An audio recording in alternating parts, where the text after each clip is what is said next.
Thanks for tuning in to Proline TV for some more PGA Tour talk. We're going to go into it this week and show you exactly what we're going to do for our models that set up our picks. We'll take a look at the latest odds. So you'll get an opportunity each week to check out which model that we use, which key stats in order to come up with the top players that we like on any given week. We'll let you know what the odds are. We'll update the key trends that you want to be keeping an eye on as well. Anything else, let us know. If we're missing something, we're here to please. Okay, so let's go ahead and get right to it. Don't really want to waste my time talking about what happened on Sunday because I think that was a disgrace. And I think Oakmont should never again host a U.S. Open. I know that they're not going to listen to me, but hey, it's one of those things where if you're looking to promote the sport, that's just not the location to do it. So, but they don't care. USGA, they're going to do what they want. It is what it is. I guess it could have been worse like it was about, 7 years ago, 8 years ago when they had those ice rink greens where you just tap the ball and it would fly off the green. How ridiculous that was. So it could be worse, but not much worse. What we saw over the weekend and what we saw basically yesterday more than anything, and really for the whole tournament, was the worst that professional golf has for a big event. It was embarrassment. That's supposed to be our national golf tournament. And now everybody knows why everybody loves the Masters and why that's really our national golf tournament. And the U.S. Open, I guess whenever they want to go to Oakmont, especially, is just unwatchable. And I hope they're happy. Okay, so let's go right to it. As you can see here, we are I guess, I know I've complained all year, and rightfully so, about having signature events right after or before. Mostly it's been after, I believe, a major. Well, okay, but this time I'm okay with it. Because after what we saw last week, I just want to see another good field, and let's just get a real golf course.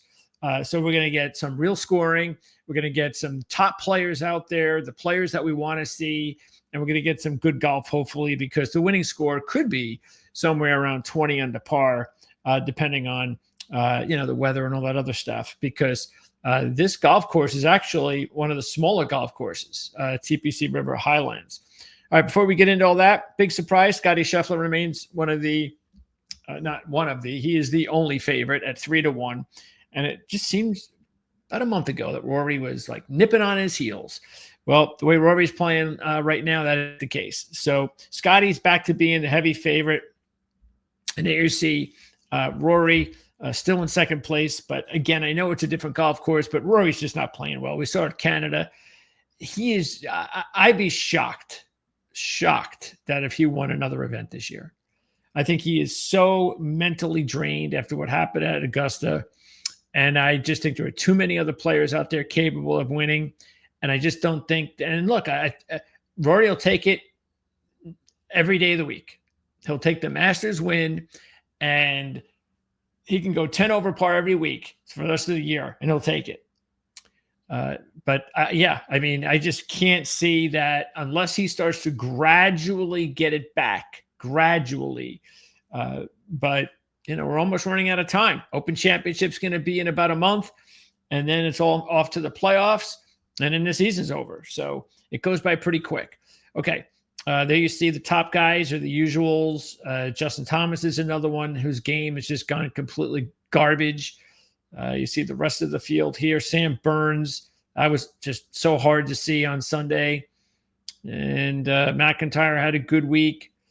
Griffin, there's Spawn. Yeah, Spawn 45-1. Try 450-1 because those are the odds that I wouldn't put. You can give me 450-1, and I wouldn't take JJ Spawn to win this week after winning the U.S. Open. All right, there's Ben Griffin and Cameron Young starting to play better. Let's see, there's Adam Scott, another one who just had one of those days. One of those days at Oakmont, the U.S. Open. Yeah. Okay. And there's the rest. Wyndham Clark, man, he just can't get his game going, for crying out loud. What's going on with Wyndham Clark this year? DJ had a good week, so maybe he'll get his game going again. Michael Kim had a great start to the week, to the year, and then he's faded. Max Homa has not been able to get his game going yet. Still waiting. The signs are slowly getting there, but it's just not there. And there you go. There's the rest. All right, so those are the odds for the event. Now, I'm going to pop up. You know what? Let me pop up the picks. Okay, so here they are. So here are the picks. You've got the most similar golf courses. And boy, do we have a lot this week. Here are the key trends and the stats we are going to use. And again, we've got a golf course that is considered one of the smallest, one of the shortest on tour. It's under is it on there? I didn't put it on there. It's under 7,000 yards, 68.41 to be exact. It's a par 72. Anyway, it's the final signature event of 2025. So for what that's worth, I mean, that's sad, because now we're not going to see the best players of the world get together again, except for a major. That'll be the Open Championship. We'll probably get a lot show up for the Scottish Open the week before the Open Championship, I would think. And then after that, that's it until the playoffs. All right. So anyway, this is also considered a very challenging course, even though it's a short course. So that's good. We don't want a short course to be, because you would think just by the look of it, it's a short course. Look at these bombers are going to come out here and it's going to be 40 under par. But that's not the case, because what happens is even though there's plenty of room too, as far as off the tee, which is another one. You go, wow, short yardage. It's going to be dominated by, I mean, these heavy hitters are going to kill this place, and then you don't have to worry. There's enough room off the tee. Well, it's not like Wailea or Kapalua, I should say, but it's still wide enough, and especially compared to what we saw last week. And what'll happen though is if you do not hit it straight enough and you do go wayward, you will pay for it. So even though you have a much wider opportunity to hit the fairway, the penalty for not hitting the fairway is severe. So the rough is pretty thick. So keep that in mind. And I think that's their defense. It's also a course where you're not really going to be able, believe it or not, to determine, I got a mosquito in here, to determine whether a bomber or a shorter accurate hitter, like a JJ Spawn, or a who would be a really good bomber, actually. Who could I say now? Because I can say they're like the old bombers who have won here before. But anyway, Rory McIlroy, because he can hit the ball far enough. So yeah, he's pretty good at that. So whether it's Rory McIlroy or JJ Spawn, either one can win. Not like Oakmont, where, sorry, if you're a really good player nowadays, and the players, 95% of the players that are really good nowadays hit it long. But no. You can't win at Oakmont. The long hitters cannot win at Oakmont. Not allowed to. So anyway, that's not going to be the case here. Anybody can win at TPC River Highlands. So that's a good thing. That opens it up for a variety of hitters. Okay, so we decided, and we're going to show you the model in just a little bit. Actually, let me go ahead and pop up the model for us right now. So here it is, our Fantasy National model. We'll have a link in the description. We can check that out. I would definitely advise you to do this. Go to Fantasy National. If you have any questions or comments regarding how to set up your own model, let me know. But you can go there and order it for yourself. But if you don't want to pay for it, then hey, come back here and check us out, and we'll do the best we can for you. So here we go. Now, what we decided, we had 5 different stats that we went with. I didn't show you one of them, and that's just this fairways gained. I don't do that very often, but I really figured that was an important one because, look, fairways are going to be important. You do not, well, as I said, you do not want to hit the ball off the fairway. That is going to be what is going to, put you in a position where if you do that more than the other guy is going to beat you. more than not. And so I figured, why not put fairways gained in there? I think that this is the perfect week to do it. Lots of wedges. You're going to hear wedges more this week than ever before. If you've never heard it, if you've never been to TPC River Highlands, watching it on television. Anyway, so that's where this comes from. It's unlike some of the ones that we've done in recent past. The longer courses, the longer iron play. Well, now it's going to be a lot different. We're going to get the shorter ones, 125 to 150, 150 to 175. Around the green is going to be extremely important. That's very important here. You have to be really good around the greens. So the players that you believe are the best players around the green, you want to be keeping an eye on them.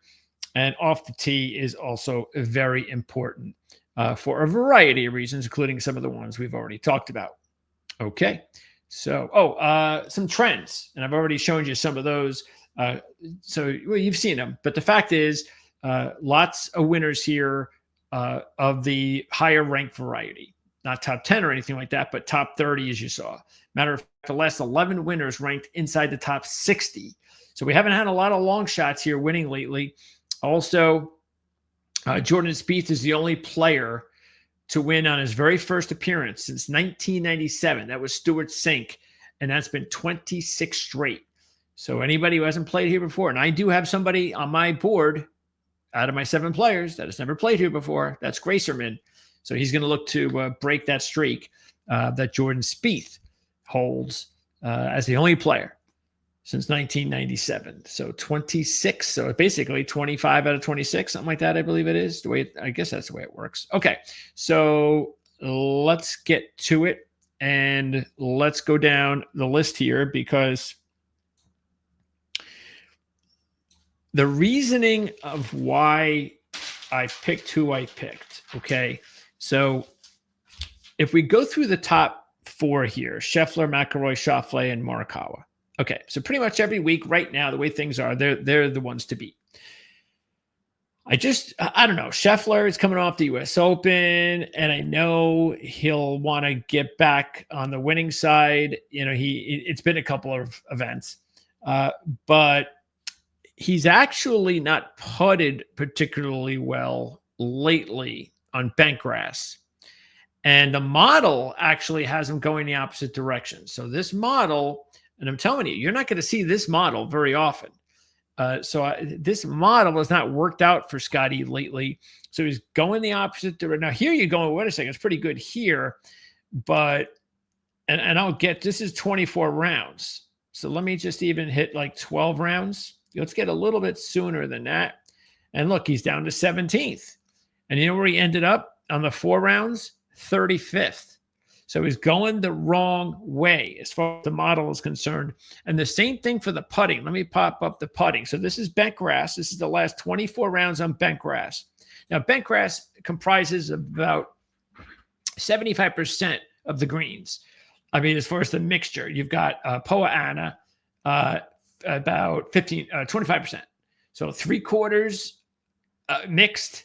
You have 3/4 of bent grass and 1/4 of Poa annua. But that's why we're going to go with bent grass. So anyway, you see Scotty, look at that, 30th model rank. And this is just 24 rounds out.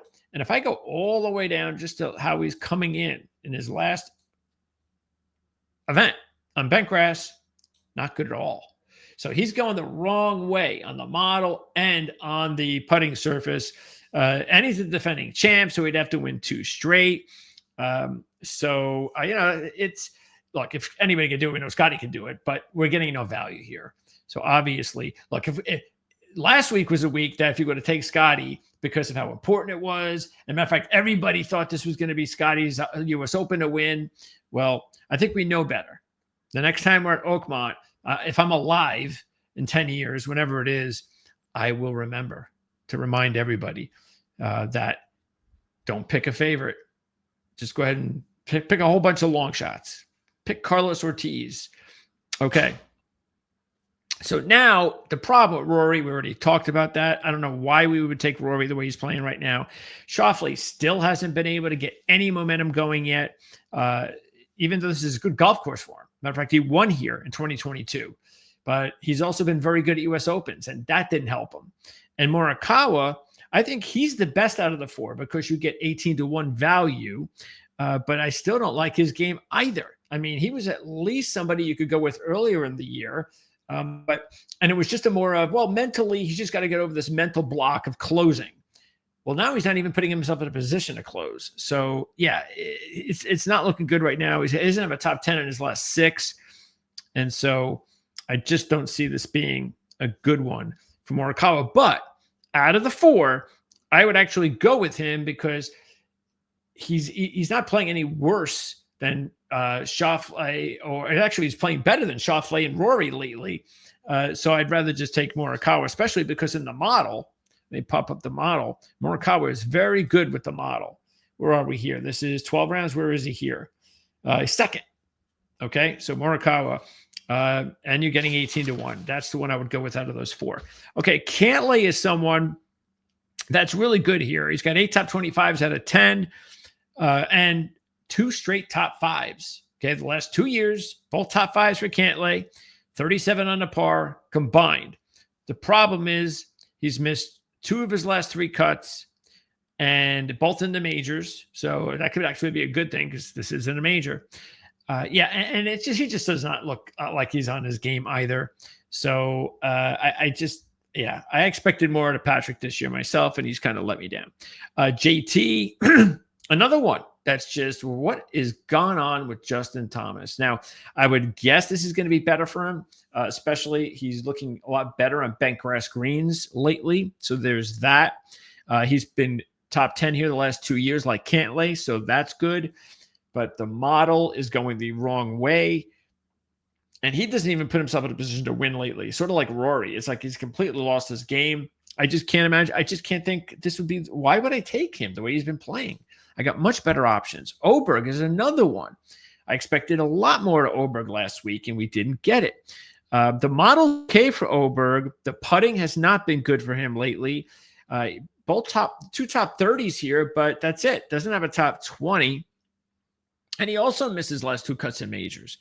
I mean, there's some really good players that are getting short odds that are not playing their best. So this is another week where if Scotty doesn't win, there's going to be some options here. So I think that's a good thing. Now, we finally going to get a player that is playing well and a top player, and that is Viktor Hovland. Now, look at here. Look at he's number 1 right there in that little 150 to 175 mark. And he's 3rd on the model over the last 12. And you know where he ended up? First over the last 4 rounds. So he's coming in red hot with the model. The putter is off a little bit, but hey, you know what? JJ Spawn had been putting terribly on POA greens coming in, and he ended up the best.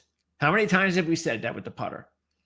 That's the one part of the stats that we go over that no matter what we talk about with the putter, it can all change on a dime in 1 week. You can just flip the switch and you just have it. It's a new course, especially a course you haven't seen before, and you just have it. And that's what happened. And that's what can happen. So that's why don't ever, if you like a player, like you like the model, you like the trends, you like the course history, but the putter, no. Don't worry about the putter. Just say to yourself, well, I got the other 3. That's going to be enough. Maybe he'll just get hot this week with the putter. All right. Well, anyway, Victor is trending in the right direction. That was, of course, Jared's long shot play last week. Almost came through for him. So I like that. Don't forget, too, when you take a look at those similar courses, he won Valspar this year. So it wasn't like 2 or 3 years ago. He won a similar course this year. He was also a winner at the Tour Championship in 2023. And that was the event actually that I took him in, the playoffs. So I have a little bit of nice karma with Viktor Hovland, is that I was able to bet him and pick him at his best moment of his career. And whenever you do that, whenever you pick players to win majors and they win, or like that with Hovland in the championship, you have like a little, kindred spirit kind of thing. Not on their side, on ours, of course. And so sometimes, that can work in your favor. Anyway, I hope it does, because we like him this week. And so, yeah, I think even though he was in it, I don't think that's going to matter much because, again, this is a big money event. And also, Victor is trying to keep his game going because we have one more major coming up in about a month. So anyway, Hovland is my top pick. And there you go. There's a lot of reasons to give him a shot. A couple, let's see, now this next group here, Straka, I think Straka is a pretty good play because you're getting good odds at 35-1 on a player who's won already twice this year. He also won on a similar course, John Deere, in 2023. He was third at Memorial this year. His putting on bent grass has been really good lately. And the model has been really good. See, here he's 20. Last 4 rounds, he's 9th. So he's on the right track with the model, on the right track putting. He's got the similar course win. And even though he's missed the cut in all 3 majors, this isn't a major. So these are the events that he's been better at. And I think, and now look, he didn't end up on my board as a top pick, but I can't pick everybody. So I think if you like Straka, I think that's not a bad play. There's a lot to like about him. Bradley was someone that also just missed making it here. Look at Keegan Bradley. Look at this. This is all nice. Look at it. It's all in dark green. First overall with 12 rounds for my model. So he's good there. The putting's pretty solid at bentgrass, and Keegan's not the best putter. So the putting is, anytime you get Keegan, who's actually, I don't know where I have it set up here because let's see. Where do I have Keegan set up here on the putter? Oh, here it is. With only 4 rounds to go, 16, last 4 rounds. It's just, so that's good for Keegan. That is really good. Also, he's got some correlated courses that work out in his favor, including the Wells Fargo in 2022, when it was not played at its usual location. They played TPC Potomac. He was second in that one. Again, that's a similar course. He's got a win here already. He was runner-up here also already. So this has been a really good course for Keegan. He's 35-1, and there's a lot of those stats to like. But again, like Straka, just didn't make my board, but somebody I think you should really look at. Sam Burns, I think that he's not a bad play because of the value you're getting. He's a big number at 35-1. He almost won a major, but and the stats are pretty good for him. And by the way, he won the Valspar twice. The only thing is he doesn't have a great history here, and I just psychologically I can't imagine he's going to be able to just kind of get things rolling right after what happened yesterday. All right, now some of our other picks. McIntyre, we're going to go with. McIntyre almost found himself in a playoff yesterday. Look at that. He has a really good number. Where is this? Oh, I'm on the putter. So let's actually, does McIntyre? Yeah, actually, this is okay. This isn't bad for McIntyre. This is a little bit better than average as far as the putter is concerned. But let me switch back over to the model. And you'll see here that McIntyre in his last 12 rounds is 19th in the model, and he ends up all the way down to 5. He's ranking 5th in the last 4 rounds in the model. He had the really good week last week. He was 9th at the Players. By the way, it's a Pete Dye course. So the Players, TPC Sawgrass, is a very important similar course. And he was also 20th at Memorial this year. So I like all that. He was 16th here last year in his only appearance. So I think McIntyre might be trending now, because we haven't really heard a lot of McIntyre this year. Maybe this is a good time to go ahead and grab him, because it's not like he's 25-1. He's 40-1. You're getting a good number on McIntyre. Jordan Spieth was someone we were taking a look at. Again, I seem to talk about him a lot, but then we usually don't take him, and it's usually the right call. He's got a win here all the way back in 2017. But since then, he's only been a combined 9 under par in his last 5 trips here, after going 12 under par in his win in his first appearance. Remember, I said that. That's also his only top 40 here in 6 appearances. But look, it's obvious Spieth's game is getting better, but it's just so slow. It's not fast. I'm not getting better fast enough.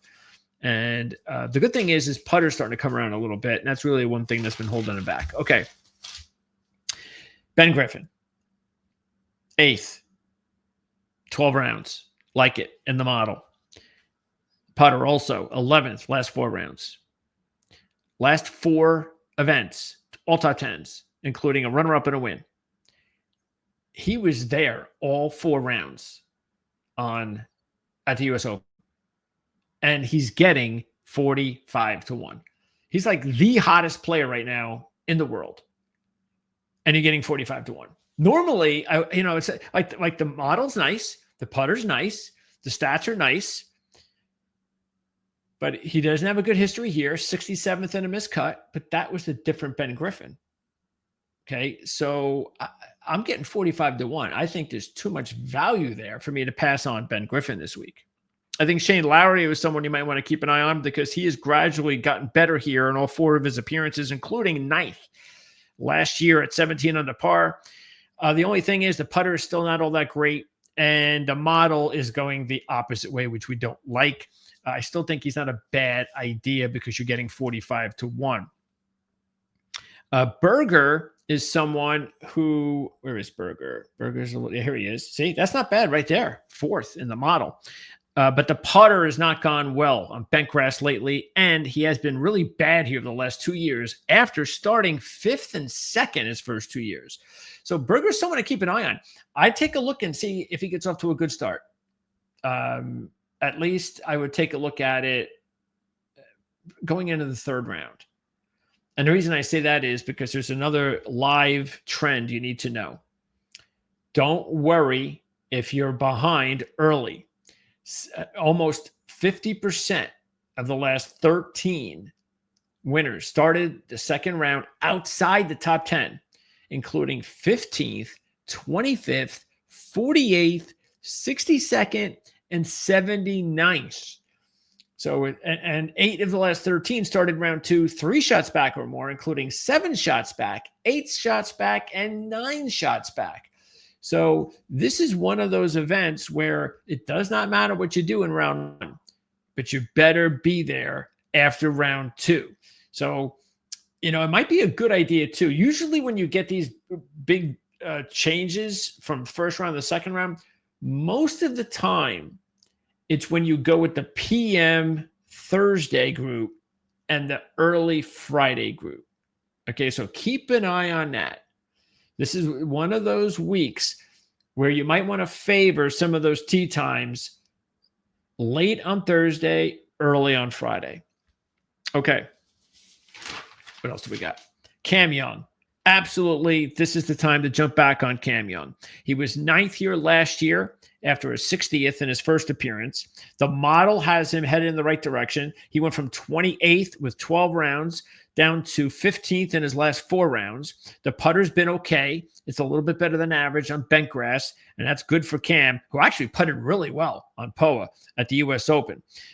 He's 2nd at Valspar last year, 2nd at the Wells Fargo at TPC Potomac in 2022, 6th at John Deere in 2023. There's a lot to like about Cam Young right now. He is getting so close to winning his first event, and I think this would be a really good week to take him. 50 to 1, grab him right away.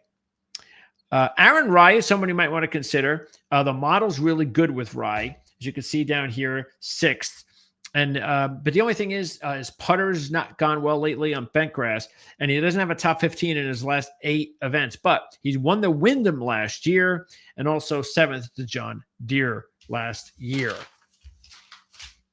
Who else should we pop in here? Let's scroll down to right about here. Matthew Fitzpatrick, I want to see one event when he is at least on the top of the leaderboard on the last day before I probably go all in. See, this is not very good. The model is good for Matthew Fitzpatrick here, but the putter is very good on bentgrass lately. And so there's some good and some bad. And what's also, of course, been bad is that Matthew Fitzpatrick hasn't had a good year, but he has made 5 straight cuts. And he has trended in the right direction in his 3 appearances here. So he's gotten better each time. And he's 75 to 1. That's the big thing about it. 75 to 1. And he's pretty good on some of the similar courses. So there's some good things to like about him, but I still think it's not the time to take him. But hey, you're getting 75 to 1. Brian Harman's another one that you might want to consider. I did, but then I said, nah. I'm just not going to do it because Brian Harmon has made 12 of 14 cuts here, 7 top 10s, 3 top 5s, and a runner-up. He also has 5 top 10s in his last 6 appearances with 2 top 5s and a runner-up. So all of his good stuff here has come lately. He was 9th here last year. He's got a John Deere win. He has a runner-up at the Players. He's got a 3rd at the Players. He's got a 3rd at the Wyndham. He's got a 5th at Valspar. So there's a lot. He likes these courses. The problem is he's just right now between the model and the putter, he's just average. And he's facing a tough field being average.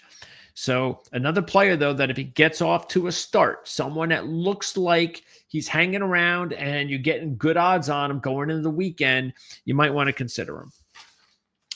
Let's see. Who else before we wrap this up? We still have a few of our players here. Ricky Fowler. Here's Ricky. He was 30 here. He ended up at 16 with 4 rounds. And he also been pretty good at bentgrass on the putter. He's got 4 top 20s and 7 appearances here. 29 under par combined the last 2 years here. He's got 3 top 20s in his last 4 on the season. 7th at Memorial. That's the last time we saw him. He's got a TPC win. He's got a TPC runner-up, Pete Dye course. He's also a 2-time Memorial runner-up. And I think right now Ricky is, as you can see, starting to gain momentum, and you're still getting a huge number with Ricky, 90-1. So this is when we want Ricky to win. We don't want Ricky to have like 3-4 top 5s before he wins and brings the number down. This is a good time, and it's not a bad time to take him based on the stats are telling you he's close. Okay, Gracerman, as I said before, is the one that's trying to do the Spieth deal, winning here for the first time, and that's going to be a little bit harder. But anyway, going in, the 20. Actually, if you take a look here for Gracerman, it was this putter. Where is he? There he is. This is the last 4. Okay, let's show you because that's the bad one. I'm going to show you. Let's just go back to 12 rounds. Okay. It was Graceman here, 5th. Okay. So he had a little blip in his last event, last 4 rounds on the putter. But before that, 3rd, 24 rounds, 5th, 12 rounds. Okay. He's also been a lot better on the model. The model has him coming in really strong. 11th, 12 rounds, 3rd, 4 rounds. He's got a Wyndham runner-up last year. He has a 3M Open runner-up last year. He's made 7 straight cuts, 6 of those top 35s, 3 straight top 25s. And I think at 90-1, he's starting to play good again. You know, had that great start to a great end of the season, start to the season, or end of the year, start to the year. And then he cooled off, but now he's coming back again. I think this is a good time to take Max Gracerman. Tom Hoagie is going to be another one of our picks. And Hoagie, this is a good one here, 12 rounds, 16th. The putter has been good on bentgrass lately. He has 1 top 10 and 10 appearances here. That was last year when he finished 3rd at 20 under par. He also, on a Pete Dye course at the Players, finished 3rd twice, including this year, 7th at Memorial this year, and a 4th at the 3M Open in 2022. So the courses work well for him. The models are nice. He was really good here last year. And Tom Hoagie, I think, is not a bad 100-1 shot. And I think that's it. I think those, let me just pop it up one more time and make sure we got through all of our picks. Yes, we did. There they are. Again, there's your courses. There's the key trends. Those are the stats we went with. And that's going to wrap it up. So thanks for checking us out again. Subscribe, like, share. All that stuff is really important if you'd like to support the channel. This way we can keep giving you these awesome reports as often as we can. I know it's golf season. It'll be coming to an end soon, but we are going to have wall-to-wall NFL and college football coverage here. We also have, for any horse racing fans out there, we have a new YouTube membership. We also have, for any casual fans generally to the sports world, if you didn't like sports and didn't enjoy what you were doing here, watching even this particular video, well, you wouldn't be on the channel. And of course, that's all we do is talk sports. Well, we have a new Patreon that we're opening up. We already have it available. So you got a link in the description of this video. You have a link in the description of this video for the YouTube membership. And by the way, the Patreon membership is probably going to be more towards football. We're going to have an awesome football contest that you can join by just being a member of our Patreon. We can get into all that kind of stuff as we get closer and closer towards the season, get the contest going. But that's going to be just a lot of fun. And again, if you want to find out everything about the NFL and college football, you want to find out the best trends out there. You want to find out from the legends of the industry as far as handicapping is concerned. You're going to get picks. You're going to get great trends. You're going to get great stats. Great observations. We're going to have interviews like we have right now already with analysts from every NFL team and a lot of the top college football teams. We haven't even started that yet. So like I said, it's going to be huge for football season. We also have everything else going on, including our NASCAR and F1 show, which will be tomorrow. No F1, I don't think tomorrow, but we'll be talking NASCAR tomorrow. So that's already set up with CJ Radoon. We also have our interview with our San Francisco analyst, Kyle Madsen. That's tomorrow. And, of course, you got Jim Feist who will come on with his shows. He did a short earlier today. He'll be doing the Playbook show with Andy on Wednesday. Me and Jim will be doing the football show on Friday, taking a look at the NFC West. And I have a few more interviews. So we got a lot going on this week, and we're going to have a lot going on here for the long haul. So don't miss it. That's why you need to subscribe, like, and share. We appreciate all of that. And thanks for tuning in. We'll talk to you next week when things cool down a little bit for at least a few weeks before we head over to Scotland for the Scottish Open. And then, of course, the Open Championship, the final major of 2025.